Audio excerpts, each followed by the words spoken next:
The gunshot that shattered Victoria Whitmore's kitchen window sent ceramic shards from her mother's prized teapot exploding across the wooden floor, and she knew in that instant her life had just changed forever. She dropped to her knees behind the heavy oak table, her heart hammering so hard against her ribs that she thought it might burst right through. Another shot rang out, this one embedding itself in the doorframe with a sickening thunk. Through the broken window, she could hear them laughing, their voices crude and slurred with whiskey. 3 of them, maybe 4. The Fletcher gang had been terrorizing Douglas, Arizona for weeks now, ever since they rode into town in early March of 1887. But Victoria never thought they would target her specifically. "Come on out, Miss Whitmore," one of them called, his voice thick with menace. "We just want to have a little conversation about that testimony you gave to the marshal." Victoria pressed her back against the cabinet, trying to control her breathing. 2 weeks ago, she had witnessed Jack Fletcher himself rob the general store, pistol-whipping old Mr. Henderson until blood ran down his weathered face. She had been the only person brave enough or foolish enough to tell Marshal Brennan what she had seen. Now Jack Fletcher's brother, Colt, and his men had her trapped in her own home, and the marshal was 3 towns over helping transport a prisoner to Tucson. The sun was setting over the Chiricahua Mountains, painting the desert sky in shades of orange and red.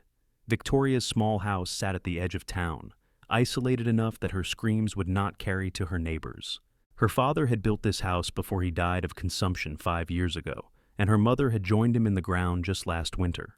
At 22 years old, Victoria was alone in the world, except for a handful of friends in town, and none of them could help her now. "Your door is looking mighty flimsy, Miss Whitmore," another voice taunted. "Maybe we will just come in and get you ourselves." Victoria's hand trembled as she reached for the rifle her father had kept mounted above the fireplace.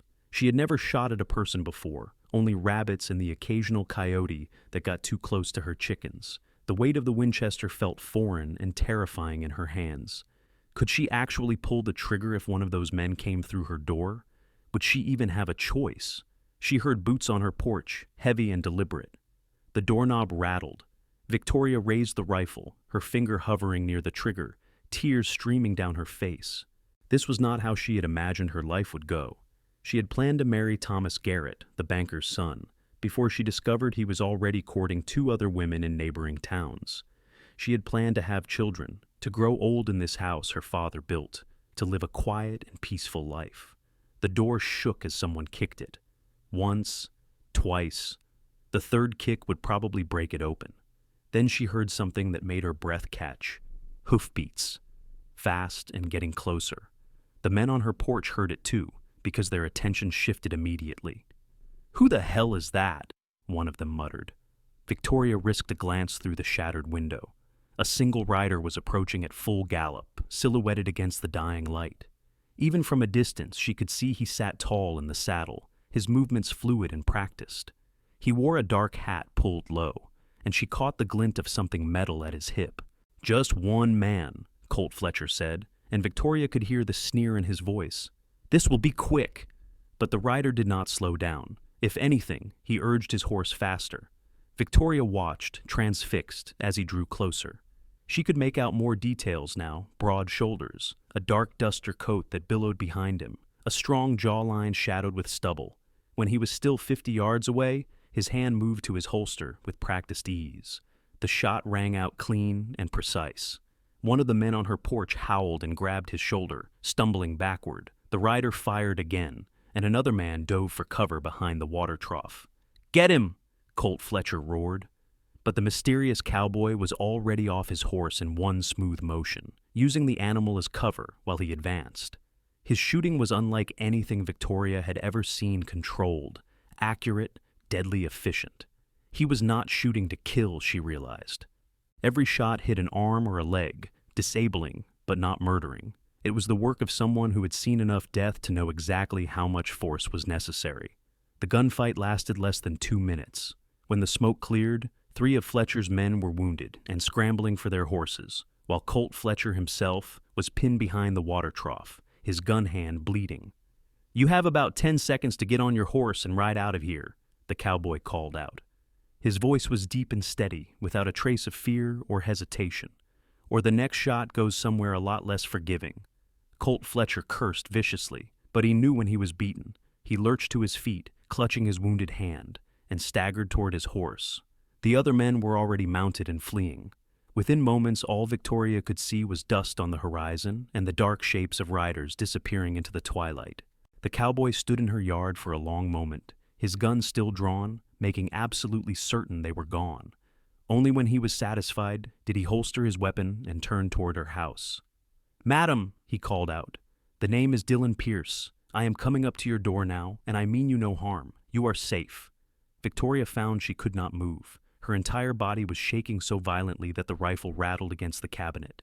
She heard his boots on the porch steps, heard him knock gently on the damaged door.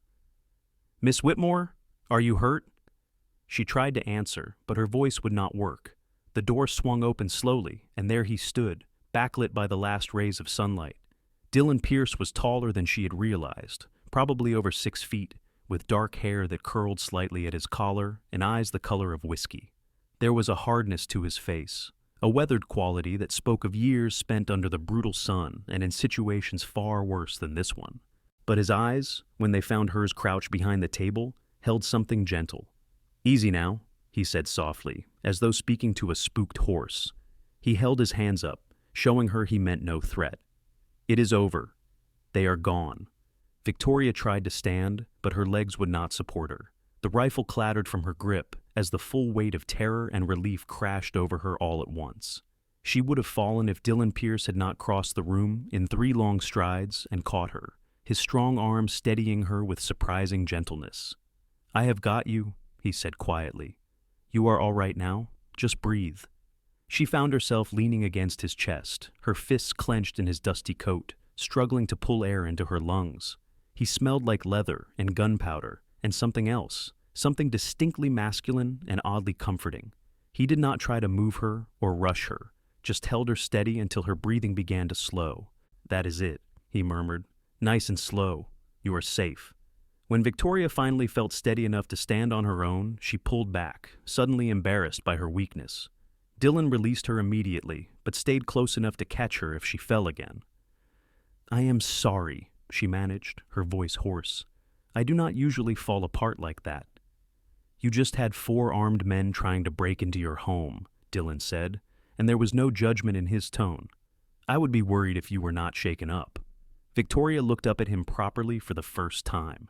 He was younger than she had initially thought, probably no more than 27 or 28. But his eyes looked older, like they had seen things that aged a person from the inside out. There was a scar above his left eyebrow and another along his jaw, both faded with time. "Who are you?" she asked. "Why did you help me?" Dillon glanced toward the broken window, his jaw tightening. "I was riding into Douglas to see about some work when I heard shots. Saw those men surrounding your house and figured you could use some help." He turned back to her. "I am guessing this has something to do with the Fletcher gang?" Victoria nodded, wrapping her arms around herself. The evening air was growing cold as it always did in the desert once the sun went down. "I testified against Jack Fletcher. I witnessed him rob the general store and beat Mr. Henderson. The marshal said I would be safe, but he had to leave town and—" Her voice trailed off as the reality of her situation sank in fully. "They are going to come back, are they not?" Dillon did not insult her intelligence by lying. "Probably. Men like that do not take kindly to being run off, especially not by one man. They will lick their wounds, get drunk, work themselves up, and try again." Victoria felt the terror rising in her chest again. "What am I going to do? I cannot stay here, but I cannot leave either. They will be watching the roads." "You are right on both counts," Dillon said grimly. He walked to the window and peered out at the gathering darkness. "The Fletcher gang has at least 8 men, and we only ran off 4 tonight. The others will hear about this, and they will all come next time." He turned back to her, and there was something in his expression that she could not quite read. "You need to get out of Douglas altogether, somewhere the Fletchers cannot find you, at least until the marshal gets back and can deal with them proper." "But I have nowhere to go," Victoria said, hating how helpless she sounded. "My family is gone. I have some friends in town, but I would just be putting them in danger." Dillon was quiet for a long moment, clearly thinking through options. Finally, he said, "I have a sister in Tombstone, about 40 miles north of here. She runs a boarding house with her husband. You would be safe there, and the Fletcher gang has no reach in that town. Too many deputies, too much law and order since they cleaned up the Cowboys a few years back. Victoria stared at him. You would take me there, but you do not even know me. I know you were brave enough to testify against a dangerous man when everyone else was too scared, Dillon said simply. And I know you do not deserve to die for doing the right thing. That is enough for me. There was something in the way he said it, a quiet conviction that made Victoria believe him completely. This was not a man who made promises lightly. We should leave tonight, Dillon continued. Pack light, just what you can carry in saddlebags. The moon is nearly full, and I know these roads well enough to travel them in the dark. Every hour we wait is an hour the Fletchers have to regroup. Victoria's mind was spinning. Everything was happening so fast. Just an hour ago, her biggest concern had been whether her hens were laying enough eggs. Now she was contemplating fleeing her home in the middle of the night with a man she had just met. But what choice did she have? Stay here and wait for the Fletchers to return with more men? Try to make it to a neighbor's house and endanger them too? Hide in town where everyone knew her face? All right, she said, surprised by the steadiness in her own voice. Give me 20 minutes to pack. Dillon nodded approvingly. I will tend to my horse and keep watch. Do you have a horse of your own? A mare named Clover. She is in the small barn out back. I will get her saddled and ready. 20 minutes, Miss Whitmore, not a second more. Victoria moved through her house in a daze, pulling items from drawers and shelves. She had spent her entire life in this house, and now she was leaving it, possibly forever. She packed 2 dresses, undergarments, her mother's silver hairbrush, her father's pocket watch, a small bag of coins she had been saving, the Bible with her family's names written in the front, a tintype photograph of her parents on their wedding day. Her hands hesitated over a quilt her mother had made, too large, too heavy. She forced herself to leave it folded on her bed. In the kitchen, she wrapped some dried meat in hardtack and cloth. She was about to leave when she remembered the rifle, her father's Winchester. She could not leave that behind. When she emerged from the house, Dillon had both horses saddled and ready. Her mare Clover nickered softly in greeting. Dillon took her bags and secured them efficiently to the saddle. You did good, he said, noting the rifle. Can you shoot that? Well enough to hit a rabbit at 30 yards. A small smile tugged at the corner of his mouth. That will do, just fine. He helped her mount, his hands gentle but impersonal. We are going to ride hard for the first few hours. Put as much distance between us and Douglas as possible. There is a canyon about 15 miles north, where we can rest the horses and catch our breath. Can you handle that? Victoria straightened her spine. I can handle it. Good. Dillon swung into his own saddle with easy grace. His gelding was a beautiful animal, deep chestnut with a white blaze on its face. Stay close to me, and if I tell you to do something, you do it immediately without question. Understood? Understood. They rode out into the darkness, and Victoria did not look back at her house.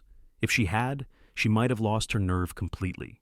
The desert at night was a strange and beautiful place, painted silver by moonlight, full of shadows and the distant howls of coyotes.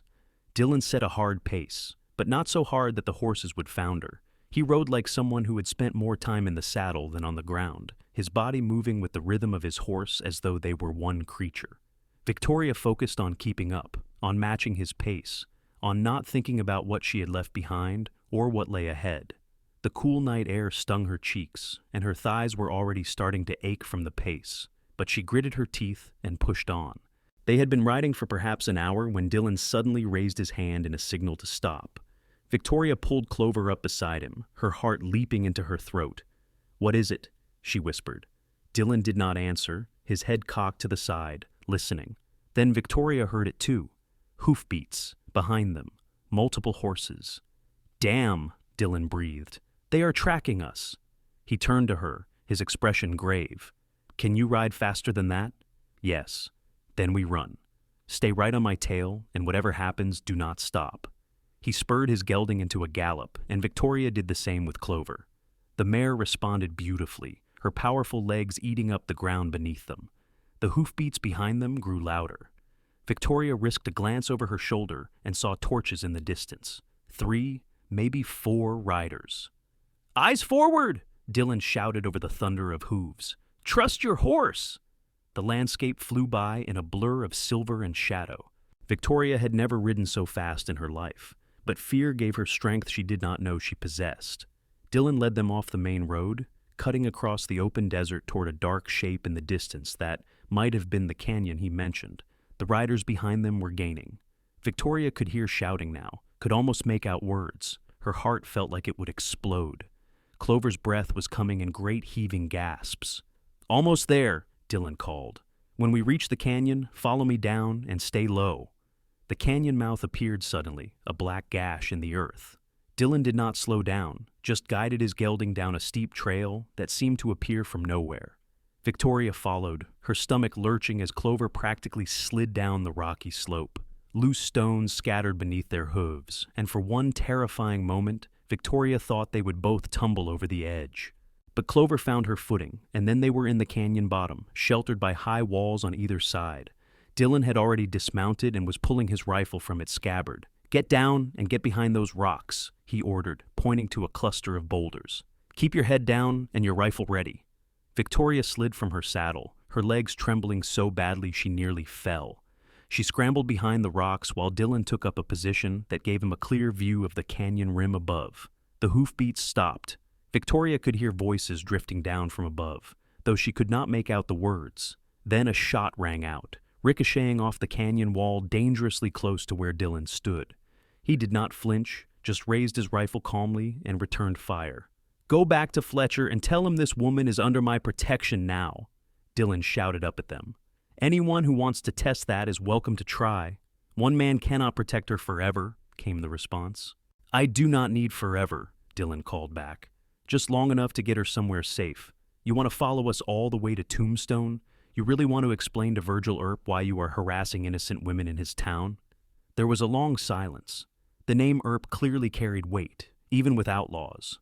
Victoria held her breath, her fingers white-knuckled on her rifle. "Fletcher is not going to let this go," the voice said finally. "That is between me and Fletcher. Now, ride off before I stop being nice and start shooting to kill." More silence. Then, finally, the sound of hoofbeats retreating. Dillon stayed in position for a long time, making absolutely certain they were gone. Only when he was satisfied did he lower his rifle and turn to Victoria. "Are you hurt?" Victoria shook her head, not trusting her voice. She was beyond tired, beyond scared. She was numb. Dillon knelt beside her, his hand gentle on her shoulder. "You are doing amazing," he said softly. "Most people would have fallen apart by now, but we cannot stay here long. They might circle back with more men. Can you ride another hour?" Victoria wanted to say no. She wanted to curl up right there on the canyon floor and sleep for a week. But when she looked into Dillon's eyes, she saw belief in her, confidence that she was strong enough to make it. "Yes," she said, "I can ride." His smile was small but genuine.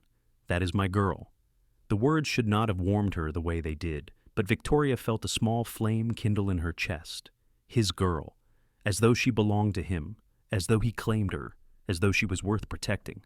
They rode on through the night, finally stopping in a small grove of cottonwood trees near a creek as dawn began to paint the eastern sky pink. Both horses were exhausted, their coats dark with sweat. Dillon helped Victoria down from her saddle, and this time, when her legs buckled, he caught her and simply lifted her in his arms, carrying her to a soft patch of grass beneath the trees. "Rest," he said, spreading his bedroll out for her. "I will keep watch and tend the horses." "You need rest too," Victoria protested weakly. "I will rest when you are safe." He pulled the blanket up over her shoulders with unexpected tenderness. "Sleep now?" Victoria meant to argue, but her eyes were already closing. The last thing she saw before exhaustion claimed her was Dillon's silhouette against the brightening sky, strong and steady and utterly dependable. She fell asleep feeling safer than she had any right to feel, given that she was fleeing for her life with a man she had only just met. When Victoria woke, the sun was high overhead and birds were singing in the cottonwood branches. She sat up with a start, momentarily disoriented, before memory came flooding back. Dillon was sitting nearby, his back against a tree, his rifle across his lap. He looked tired but alert. "How long did I sleep?" Victoria asked, pushing her tangled hair out of her face. "About 4 hours. I let you go longer than I should have, but you needed it." He gestured to a cloth bundle beside her. "There is some jerky and hardtack there. Not much of a breakfast, but it will keep you going." Victoria realized she was famished. She tore into the food gratefully while Dillon produced a canteen and handed it to her. The water was cool and sweet. "Where are we?" she asked between bites. "About 25 miles from Douglas, 15 from Tombstone. We will rest the horses another hour, then make the final push. With any luck, we will reach my sister's place by nightfall." Victoria studied him in the daylight. He looked even more exhausted than she had realized, with dark circles under his eyes and lines of tension around his mouth. "When did you last sleep?" "I caught a couple hours while you were out." "You are lying." Dillon's eyebrows rose slightly, and then that small smile appeared again. "Maybe a little. But I have gone longer without sleep before. I will be fine." "Where are you from?" Victoria asked. She realized she knew almost nothing about this man who had risked his life for her. "What brought you to Douglas?" Dillon was quiet for a moment, his gaze distant. "I am from Texas originally, near San Antonio. My father had a ranch there, ran cattle." His jaw tightened slightly. "Comanches raided us when I was 14, killed my parents, burned the ranch. My sister Emma and I survived because we were down by the creek fishing. By the time we got back, it was over." "Oh God," Victoria breathed. "I am so sorry." He shrugged, but she could see the old pain in his eyes. "It was a long time ago. We went to live with our uncle in El Paso for a few years. He taught me to shoot, to track, to survive. When I turned 18, I hired on as a deputy. Did that for a few years before I realized I was not cut out for wearing a badge. Too many rules. Too many politicians telling me who I could and could not arrest." He glanced at her. "I have been drifting since then, hiring on as ranch security, escort for wagon trains, whatever needs doing. Emma settled in Tombstone with her husband 3 years back. I visit when I can." "Do you like that life? Drifting?" Dillon considered the question seriously. "Sometimes. It has its freedoms. But it gets lonely too, never staying anywhere long enough to put down roots, to build something that lasts." He looked away. "I always figured I would settle down eventually, find a good piece of land, maybe start my own ranch. Just have not found the right place yet, or the right reason." There was something in the way he said that last part that made Victoria's cheeks warm. She focused on her food, suddenly very interested in the hardtack. "What about you?" Dillon asked. "That house in Douglas, you grew up there?" Victoria nodded. "My father built it when he married my mother. I was born there, lived there my whole life until last night. It was not much, but it was home." She swallowed hard against the lump in her throat. "I do not know if I will ever be able to go back. Once the marshal deals with the Fletchers, you can go back if you want. Or," Dillon hesitated, "or you could start fresh somewhere new. Sometimes that is not a bad thing." "Is that what you did? Started fresh?" "I had to. Everything I knew was gone. But you," he said gently, "you still have a choice. Your life is not over, Victoria. It is just changing direction." Hearing her first name from his lips sent a little shiver through her. They had only known each other for less than a day, but somehow it felt right, this unexpected intimacy born of danger and trust. They rested another hour before mounting up again. Both horses were recovered enough to make the final leg of the journey, though Dillon kept the pace easier than he had the night before. The landscape gradually changed as they rode north, becoming slightly less barren, with more vegetation and the occasional homestead visible in the distance. "Tell me about your sister," Victoria said as they rode. "What is she like?" Dillon's entire face softened when he spoke about Emma. "She is tough as nails, practical, but with a good heart. She took care of me after our parents died, even though she was only 17 herself. Made sure I ate, made sure I went to school, made sure I did not go completely wild with grief. She married Richard about 5 years ago, a good man who treats her right. They run a boarding house for miners and travelers passing through Tombstone. You will like her." "What if she minds having an unexpected guest?" "She will not. Emma has never turned away anyone who needed help." He glanced over at her. "Besides, I will pay for your room and board until we figure out what comes next." "You do not have to do that," Victoria protested. "You have already done so much." "I want to," Dillon said firmly. "And before you argue, just accept that I am a stubborn man who does not like to be told no when he has made up his mind about something." Despite everything, Victoria found herself smiling. "I am starting to notice that about you." As the afternoon wore on, buildings began to appear on the horizon. Tombstone, Arizona, the town too tough to die. Victoria had heard stories about it, of course. Everyone in the territory had. The famous gunfight at the OK Corral just 6 years ago. The battles between the Cowboys and the Earps. The fires that had nearly destroyed the town twice. But it had survived all of it. A boom town built on silver and stubbornness. They rode down Allen Street as the sun began to set, and Victoria stared at everything with wide eyes. Tombstone was bigger than Douglas, more prosperous, with a real energy to it. Saloons and shops lined the streets, and people crowded the wooden sidewalks. Music drifted from somewhere, a piano being played with more enthusiasm than skill. Dillon led them to a 2-story building on the edge of town. A hand-painted sign declared it, Pierce Boarding House, clean rooms, fair rates. Even as they dismounted, the front door burst open and a woman came flying out. "Dillon!" she cried, throwing her arms around him. "What are you doing here? Why did you not write ahead?" Emma Pierce was a pretty woman in her late 20s, with the same dark hair as her brother, but softer features. She wore a simple calico dress with an apron, and her face was lit with genuine joy at seeing Dillon. "Hello, Em," Dillon said, returning her hug. "Sorry for the surprise. I am afraid this could not wait." He stepped back and gestured to Victoria. "Emma, this is Miss Victoria Whitmore. She needs a place to stay for a while, somewhere safe.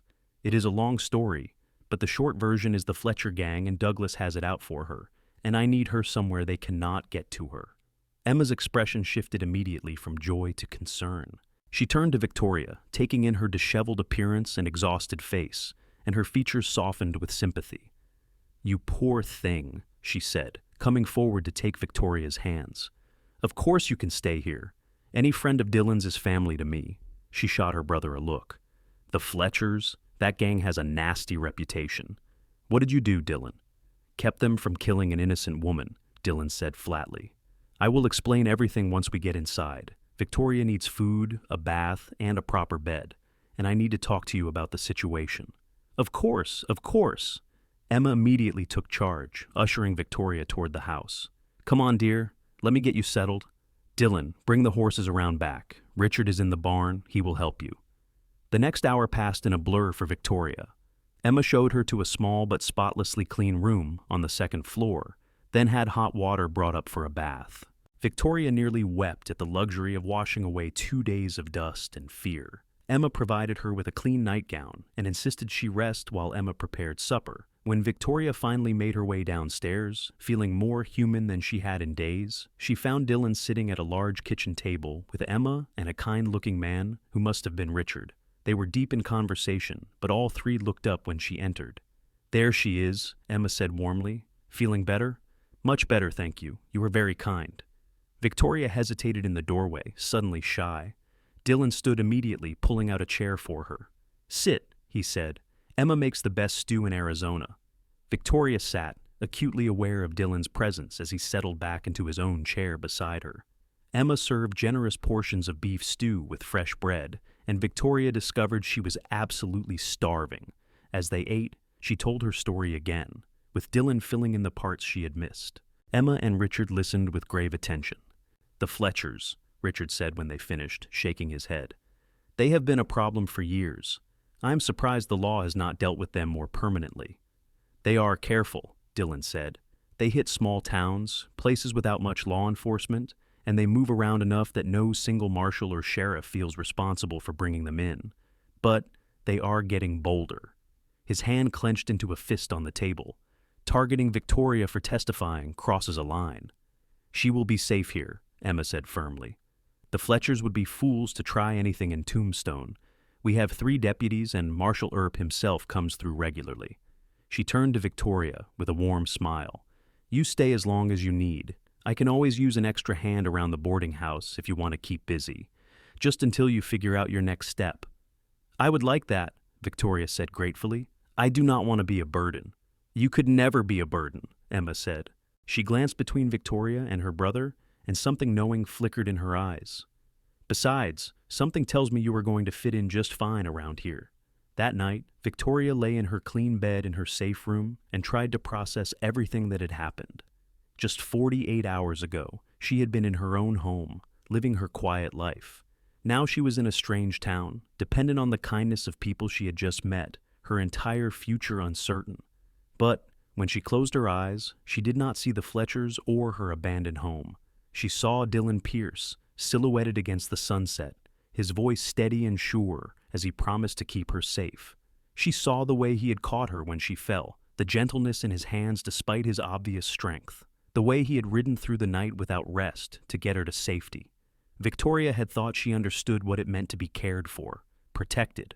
Thomas Garrett had brought her flowers and pretty words, but when things got difficult, he had vanished like morning mist. Dillon Pierce had known her for less than a day, and he had already risked his life for her multiple times. She fell asleep thinking about whiskey-colored eyes and a voice that said, "My girl," like a promise. The next few days fell into a rhythm that was both strange and comforting.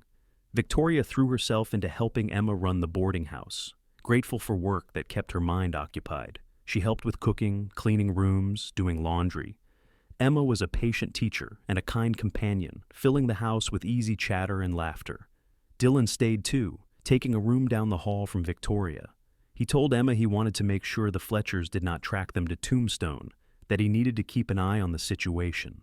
But Victoria noticed the way his gaze followed her around the house, the way he always seemed to be nearby when she needed something heavy lifted or reached from a high shelf. On the third day, she found him on the back porch, cleaning his rifle. She brought him a cup of coffee and sat down on the step beside him. "You should go," she said quietly. "You have done more than enough for me. I am safe here with Emma and Richard." Dillon did not look up from his work. "Maybe I am not ready to go yet." "Why not?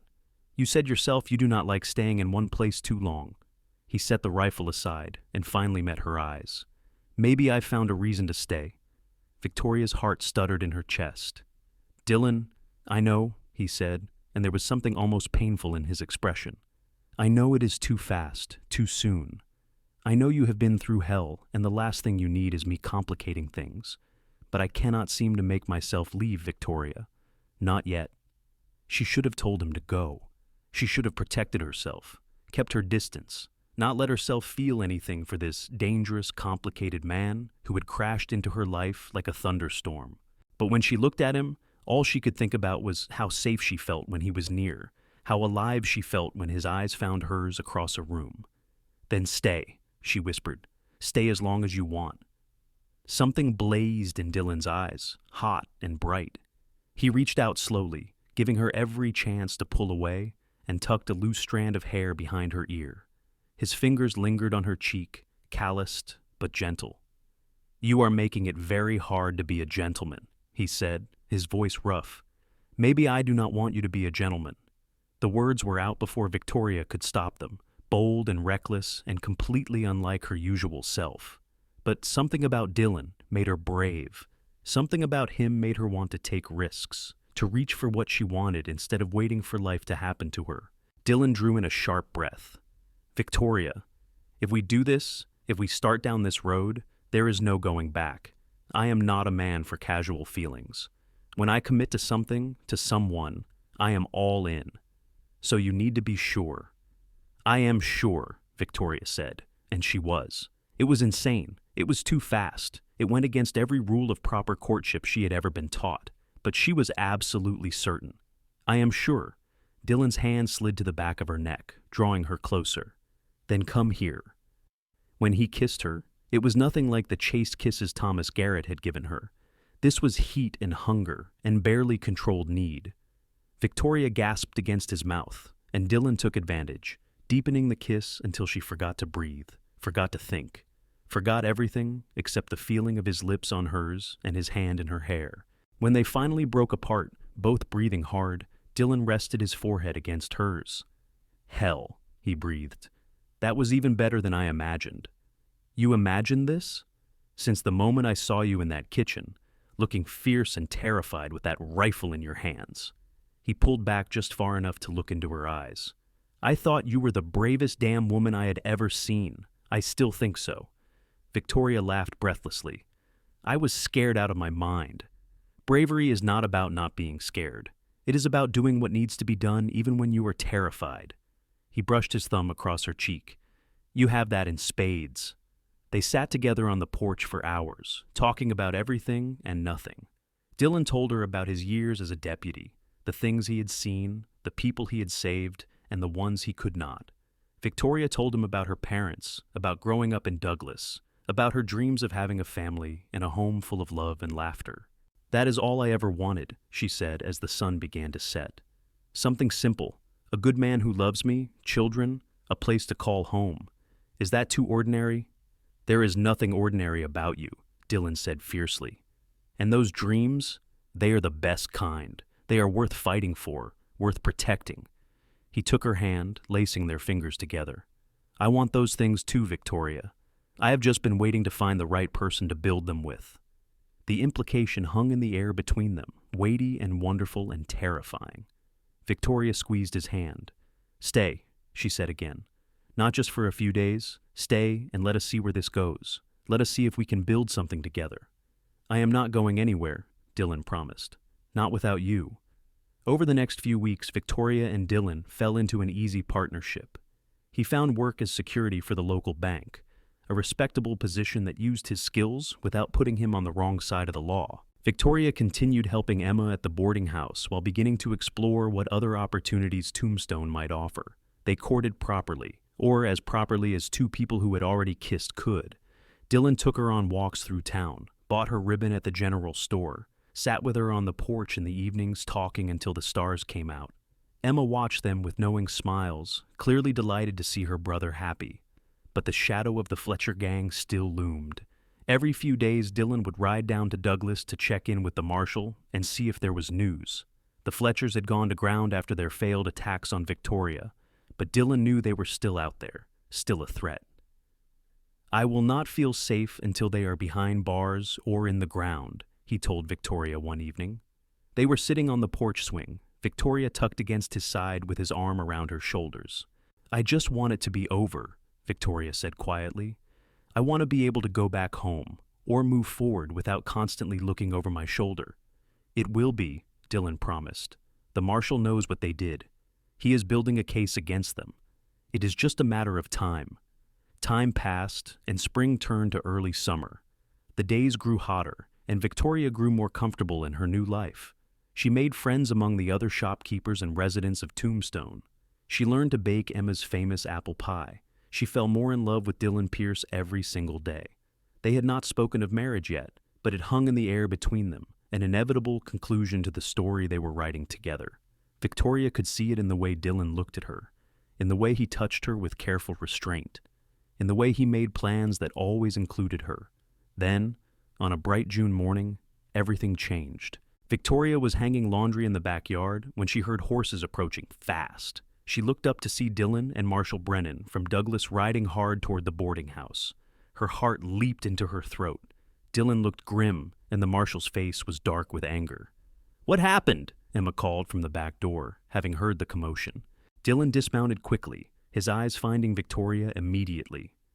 "The Fletchers hit a stagecoach yesterday morning outside of Benson, killed the driver and a passenger, stole the strongbox." Victoria felt her stomach drop. "No, that is not all," Marshal Brennan said, climbing down from his horse. "We got word this morning that they are heading this way. One of their gang talked before he died from a gunshot wound. Said they were coming to Tombstone to finish what they started with Miss Whitmore. They figure if they are going to hang anyway, they might as well settle their scores first." "How many men?" Dillon asked, his voice cold and controlled. "At least 6, maybe more. They have been recruiting. Jack Fletcher is leading them personally." The marshal looked at Victoria with something like sympathy. "I am sorry, Miss Whitmore. I know you have been through enough, but we need to prepare for them. They will be here by nightfall, maybe sooner." Victoria felt like the ground had dropped out from under her. After weeks of peace, of building a new life, the threat was back, worse than before. She must have swayed because suddenly Dillon was there, his hands on her shoulders, steadying her. "Look at me," he said firmly. "Victoria, look at me." She raised her eyes to his. There was steel in his gaze, hard and unyielding. "They are not going to touch you. Do you understand me? I will die before I let them hurt you." "That is exactly what I am afraid of," Victoria whispered. Dillon cupped her face in his hands. "I am not planning on dying. I am planning on ending this threat once and for all so we can get on with our lives." He pressed a hard kiss to her forehead. "But I need you to trust me. Can you do that?" Victoria nodded, even though terror was clawing at her throat. "I trust you." The next few hours were a flurry of activity. Marshal Brennan gathered every able man in Tombstone who could shoot. Dillon coordinated with the local deputies to set up defensive positions around the boarding house. Emma hustled all her boarders to safety at the nearby church, leaving only Victoria, Dillon, the marshal, and 6 other armed men to face what was coming. "You should go to the church too," Dillon told Victoria as the sun began to sink toward the horizon. "Get somewhere safe." "No," Victoria said firmly. She had retrieved her father's rifle and was checking to make sure it was loaded. "This started because of me. I am not hiding while other people risk their lives." "Victoria!" "No," she repeated, meeting his eyes with steel in her own. "You told me I was brave. Let me be brave now. Let me fight for the life we are building together." Dillon looked like he wanted to argue, but something in her expression must have convinced him. He sighed, his shoulders sagging slightly. "You stay behind cover at all times. You do not take any risks. And if I tell you to run, you run. Agreed?" "Agreed." He pulled her close, crushing her against his chest in a desperate embrace. "When this is over," he said roughly into her hair, "when this is finally over, I am going to marry you, Victoria Whitmore. I am going to build you the home you have always wanted and fill it with children and laughter and love. But you have to survive tonight. We both have to." Victoria clung to him, memorizing the feeling of his arms around her, the solid strength of his body, the steady beat of his heart beneath her ear. "I love you," she said. She had not said it before, had been waiting for the right moment. But if there was ever a time to speak the truth of her heart, it was now. "I love you, Dillon Pierce." He pulled back just far enough to kiss her, deep and thorough and full of promise. "I love you too," he said against her lips. "Now, let us end this so we can start our life together." They took up positions as the sun set. Victoria was stationed in an upstairs window with the marshal, where she had a clear view of the street. Dillon and the deputies were spread out below, some behind water troughs, others in doorways, creating a crossfire that would be deadly to anyone who came down that street with ill intent.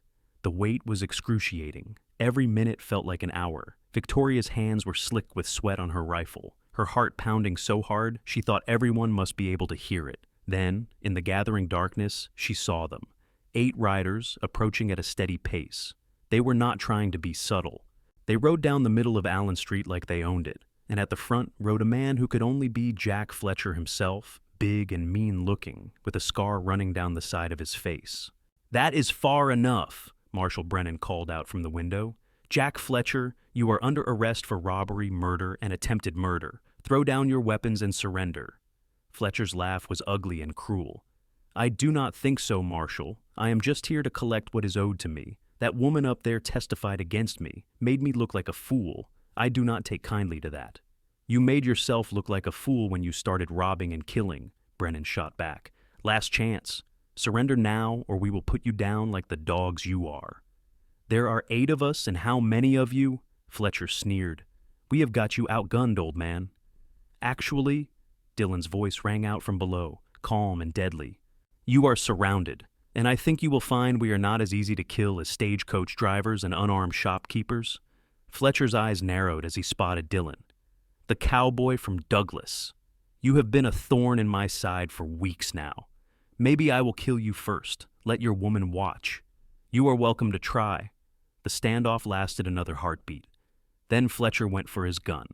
What happened next was chaos. Gunfire erupted from all sides, echoing through the street like thunder. Victoria aimed carefully and squeezed the trigger, saw one of Fletcher's men grab his shoulder and fall from his horse. The marshal beside her was firing steadily, methodically. Below, Dillon moved like a ghost, his shots precise and devastating. The Fletcher gang had ridden into a trap, and they were paying for their arrogance. Within minutes, half of them were down, either dead or wounded. The others were trying to retreat, but the deputies had blocked off the street behind them. Victoria saw Jack Fletcher swing his gun toward Dillon, saw the murder in his eyes. Without thinking, she aimed and fired. The shot took Fletcher in the arm, spinning him around. He howled in rage and turned his gun upward, looking for the source of the shot. For one terrible moment, Victoria found herself staring down the barrel of Jack Fletcher's gun. Time seemed to slow. She saw his finger tightening on the trigger. Then Dillon was there, his shot catching Fletcher square in the chest. The outlaw leader fell from his horse and did not get back up. The remaining Fletcher gang members threw down their weapons immediately, their hands raised in surrender. It was over as quickly as it had started, leaving only smoke and wounded men and the sweet, terrible relief of survival. Victoria dropped her rifle with shaking hands. She heard the marshal saying something beside her, but the words did not register. All she could see was Dillon, standing in the street below, looking up at her with an expression of such relief and love that it made her chest ache. She ran, down the stairs, through the door, into the street where he was waiting. Dillon caught her as she threw herself into his arms, lifting her off her feet and holding her so tightly she could barely breathe. "You are alive," she gasped against his neck. "You are alive." "So are you." His voice was rough with emotion. "God, Victoria, when he aimed at you, I thought my heart would stop." They clung to each other in the middle of the street, surrounded by fallen outlaws and dispersing smoke. And Victoria had never been more grateful for anything in her entire life. It was over. The threat was gone. They were safe. Marshal Brennan approached, looking tired but satisfied. "Good shooting, Miss Whitmore. You saved Pierce's life."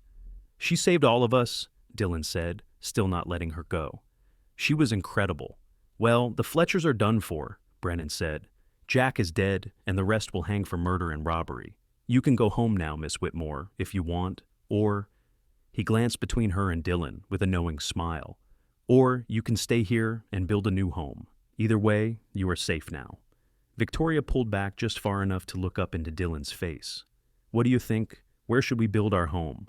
"Anywhere you want," Dillon said. "As long as I am with you, I am home." 3 months later, Victoria Pierce stood in front of the small mirror in the boarding house and adjusted her wedding dress for the 10th time. It was not a fancy gown she had sewn it herself from fabric Emma had helped her pick out, but it was beautiful in its simplicity, white cotton with delicate lace at the collar and cuffs. "Stop fussing," Emma said from behind her, laughing. "You look absolutely perfect. Dillon is going to lose his mind when he sees you." "I am just nervous," Victoria admitted. "Is that silly? We have already decided to spend our lives together. The wedding is just making it official." "It is not silly at all," Emma assured her. She came forward to arrange Victoria's hair, which they had pinned up with flowers from Richard's garden. "Marriage is a big step, even when you are marrying your best friend." She met Victoria's eyes in the mirror. "And you are marrying your best friend, are you not? I have watched you two together. I have never seen Dillon so happy, so settled. You are good for him, Victoria. You are exactly what he needed." "He is what I needed too," Victoria said softly. "I thought my life was over when the Fletchers came after me. I thought I had lost everything, but instead, I found everything I had been looking for. I found him." Emma hugged her gently, careful not to crush the dress. "I am so happy to have you as a sister. Now come on, your groom is waiting, and you know how impatient he gets." The wedding took place in the garden behind the boarding house. It was a small affair, just Emma and Richard, a handful of friends from town, and Marshal Brennan, who had made the trip from Douglas specifically for the occasion. A traveling preacher happened to be passing through Tombstone, and he had agreed to perform the ceremony. But Victoria barely noticed any of them. All she could see was Dillon, standing beneath an arch that Richard had built and Emma had decorated with wildflowers. He wore his best suit, his dark hair neatly combed, his face clean-shaven. When their eyes met, the smile that broke across his face was brighter than the Arizona sun. Victoria walked toward him on unsteady legs, her heart so full she thought it might burst. When she reached him, Dillon took her hands in his touch warm and steady and sure. "You are the most beautiful thing I have ever seen," he whispered, just loud enough for her to hear. The preacher began the ceremony, speaking about love and commitment and the joining of two souls. Victoria heard the words as though from a distance, too overwhelmed with emotion to fully process them. But when it came time to say her vows, her voice was clear and strong. "I vow to love you through whatever storms may come," she said, looking into Dillon's eyes. "I vow to stand beside you, to build a life with you, to trust you with my heart and my future. You saved my life, Dillon Pierce, but more than that, you gave me a reason to live it fully. I will love you until my last breath." Dillon's own vows were simple but devastating in their sincerity. "I vow to protect you, to cherish you, to make you laugh even when times are hard. I vow to build you the home you have always dreamed of, and to fill it with all the love and laughter you deserve. You are my heart, Victoria, and I will spend every day of my life making sure you never regret choosing me." When the preacher pronounced them husband and wife, Dillon kissed her with such tenderness and passion that everyone cheered. Victoria felt tears streaming down her cheeks, but they were tears of joy, of relief, of gratitude for this unexpected and precious love that had found her in the darkest moment of her life. The celebration afterward was loud and joyful. Emma had prepared a feast, and someone had brought a fiddle. They danced in the garden as the sun set, Dillon holding Victoria close and whispering promises into her ear about the life they would build together. That night, in the small house Dillon had rented on the outskirts of Tombstone, a starter home, he called it, until they could afford to build something bigger, Victoria lay in her husband's arms and marveled at how much her life had changed in just a few months. "What are you thinking?" Dillon asked, his fingers tracing lazy patterns on her bare shoulder. "I am thinking about that night in Douglas," Victoria said. "When I was trapped in my house with those men outside, I was so terrified. I thought I was going to die. And then you rode up like something out of a story, and you saved me."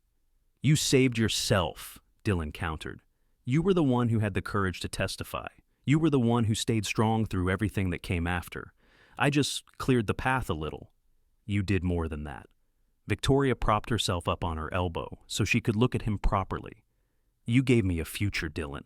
You gave me hope when I had none. You gave me love when I had given up on finding it." She traced the scar above his eyebrow with a gentle finger. "I thought Thomas Garrett breaking my heart was the worst thing that could happen to me.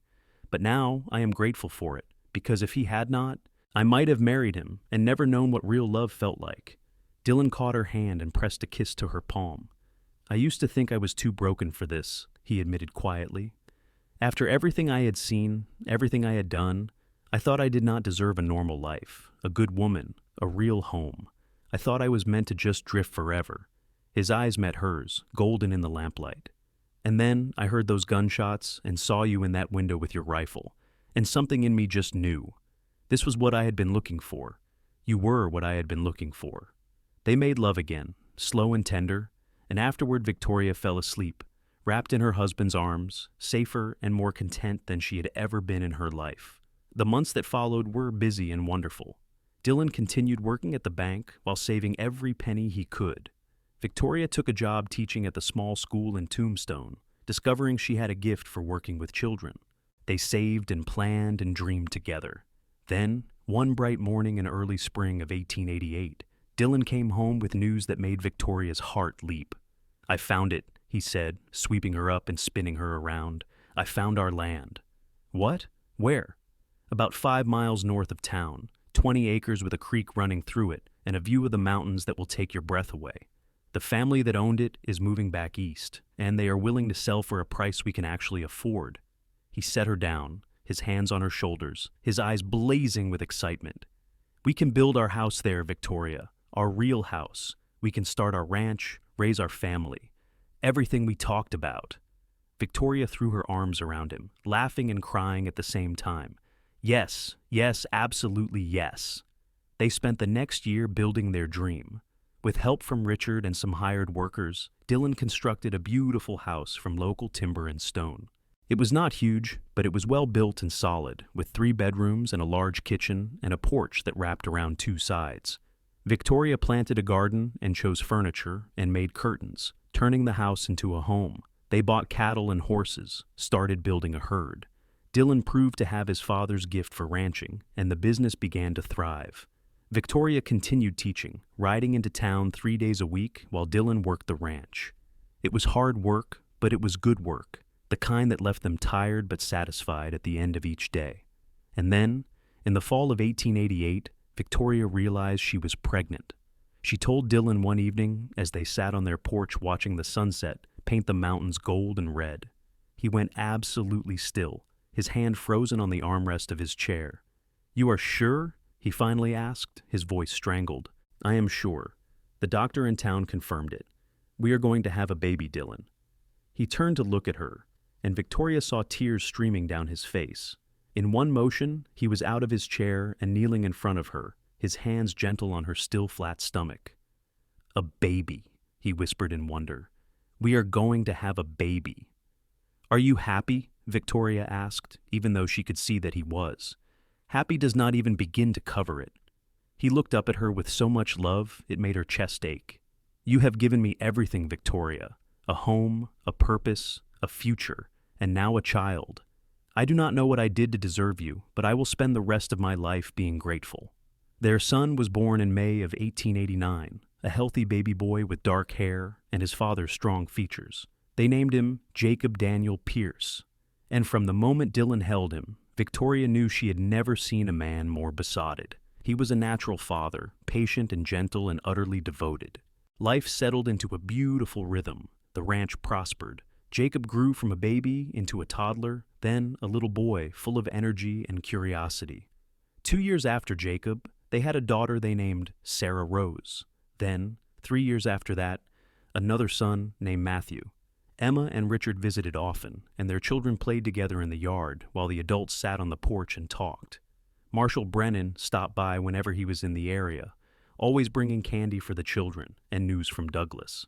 The years were not always easy. There were droughts that tested their cattle, a fire one year that destroyed half their hay barn, the constant challenges of ranching in the harsh Arizona territory. But through it all, Victoria and Dillon faced everything together, their love growing deeper and stronger with each passing season. On their 10th wedding anniversary, Dillon woke Victoria before dawn and led her out to the porch.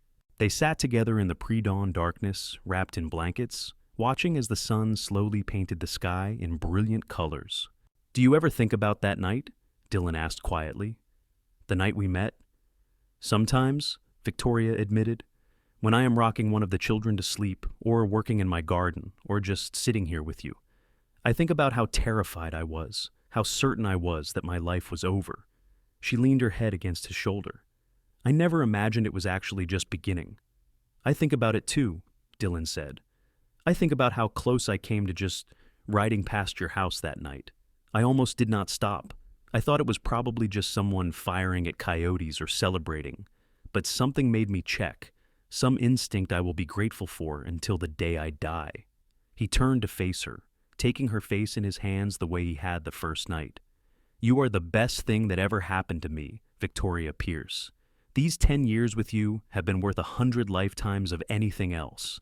I love you more now than I did on our wedding day, and I will love you even more tomorrow." Victoria kissed him as the sun broke over the mountains, painting their world in gold. "I love you too. Always." They sat together and watched the sunrise, two people who had found each other in the darkest moment and built something beautiful from the ashes. Inside the house, their children still slept peacefully, unaware of the dangers their mother had once faced, the threats that had been cleared away so they could have their safe and happy childhood. Victoria thought about the scared woman she had been, trapped in her house with danger outside, convinced her life was over. That woman could never have imagined this future, this perfect life built on courage and love, and the steady strength of a cowboy who had cleared a path and kept her safe. The years continued to roll by like the seasons, bringing both challenges and joys. The children grew, each developing their own personalities and dreams. Jacob proved to have his father's skill with horses and his mother's quick mind. Sarah was gentle and artistic, always drawing or singing. Matthew was the wild one, forever getting into trouble and making everyone laugh. The ranch expanded as Dillon's reputation for quality cattle spread throughout the territory. Victoria eventually stopped teaching to focus on raising their children and managing the household.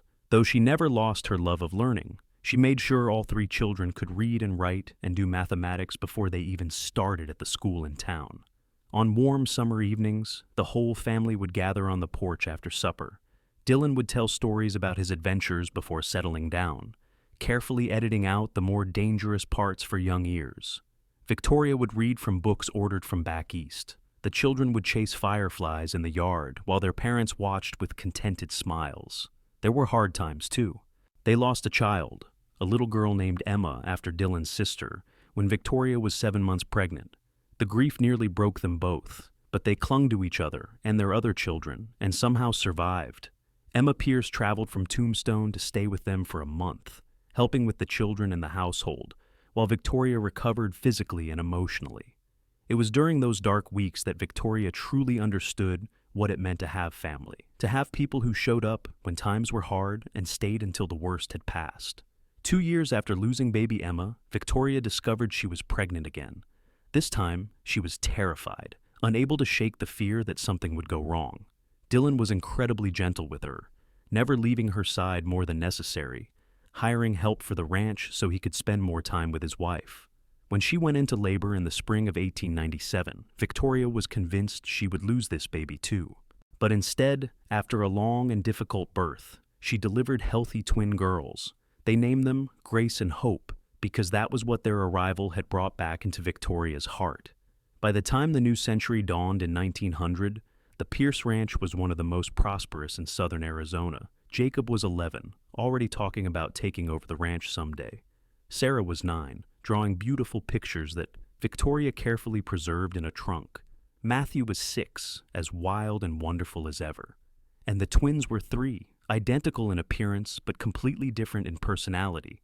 Dillon was now in his early 40s, with silver threading through his dark hair and deeper lines around his eyes.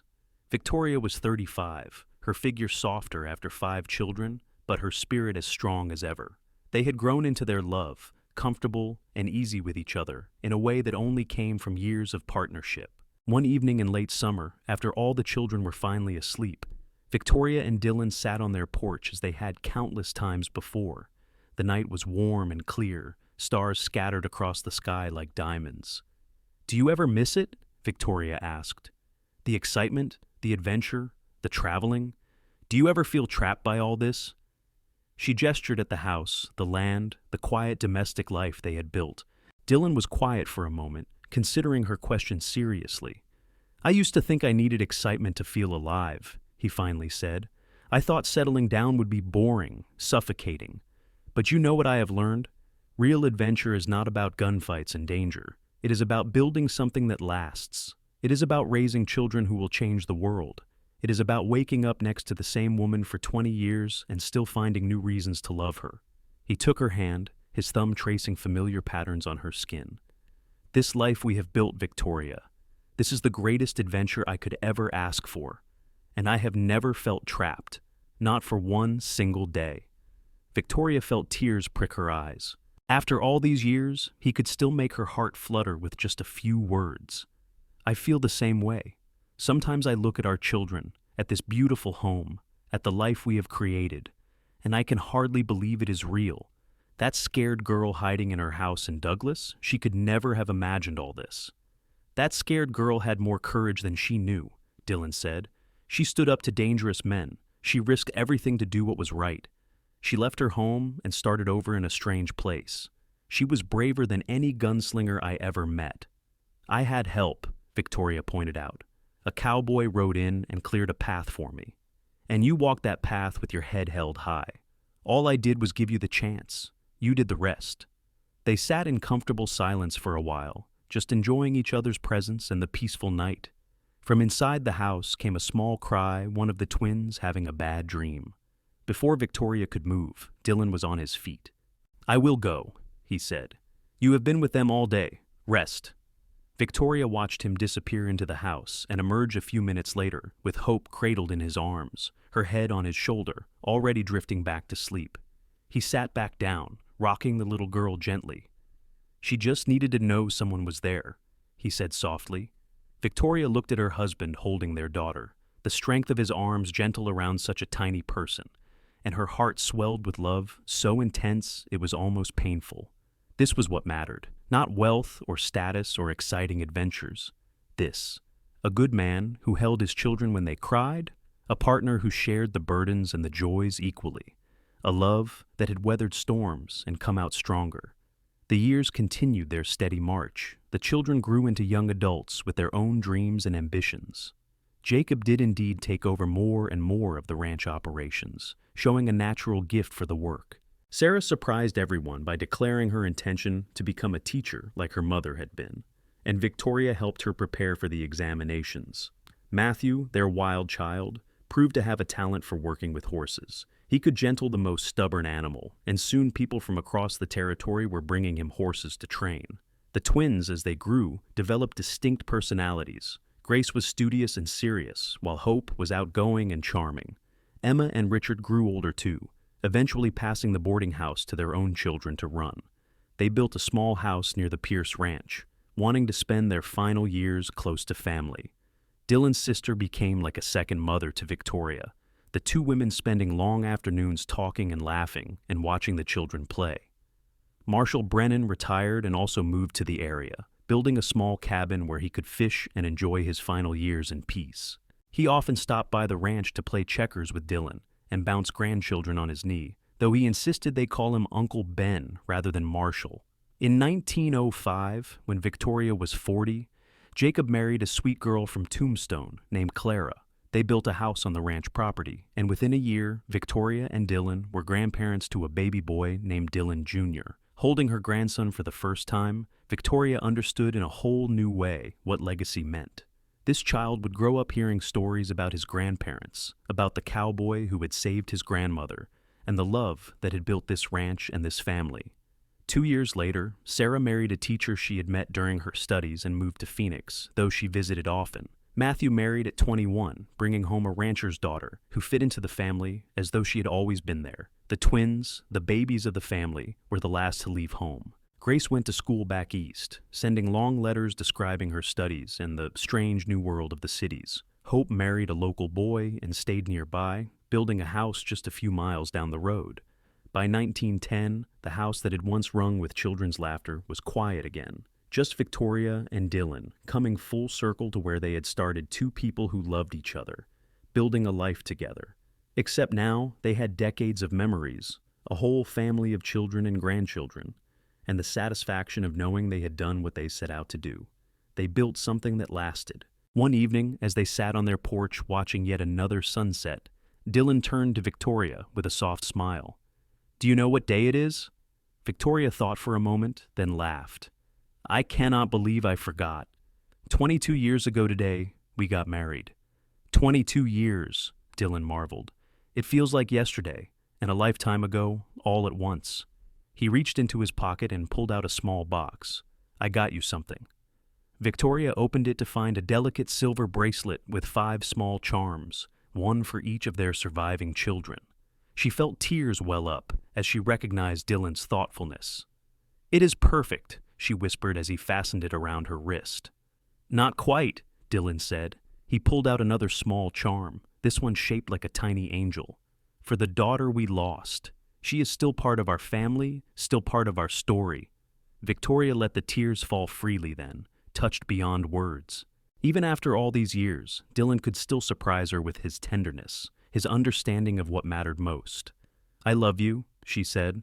"I will love you until my last breath and beyond." "And I love you," Dillon replied, pulling her close. "Thank you for that night all those years ago. Thank you for trusting me when you had no reason to. Thank you for building this life with me." "Thank you for clearing the path," Victoria said against his chest. "Thank you for keeping me safe, and thank you for staying." They sat together as the sun sank below the mountains, painting the sky in brilliant colors. Two people who had found each other in the darkest moment and chosen love over fear, courage over despair, hope over resignation. The ranch would continue to thrive, passed down through generations. The children would have children of their own, spreading the family tree wide. The story would be told and retold, becoming part of family legend the night a cowboy rode in and saved a woman trapped in her house, and how that moment of courage led to a love story that lasted a lifetime.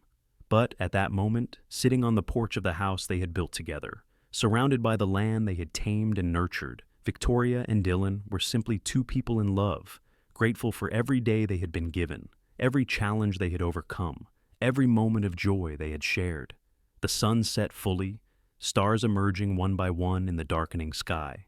Inside the house, the grandfather clock that had been a wedding gift from Emma chimed the hour. Tomorrow would bring its own challenges and joys, as it always did. But tonight, this moment, was perfect. Victoria and Dillon Pierce sat together in the gathering darkness, hands intertwined, hearts still beating as one after more than 2 decades together. The Wild West was changing around them, becoming civilized, losing some of its rough edges. But their love remained constant, a testament to the power of courage, trust, and two people who refused to let danger and fear write the ending of their story. They had written their own ending instead, and it was better than either of them could have imagined that night in Douglas when a cowboy heard gunshots and made the choice to help a stranger. That choice had changed 2 lives forever, creating ripples that would spread through generations. As the last light faded from the sky and the first coyotes began their nightly songs, Victoria rested her head on Dillon's shoulder and smiled. She was home, she was safe, she was loved, and she would not change a single thing.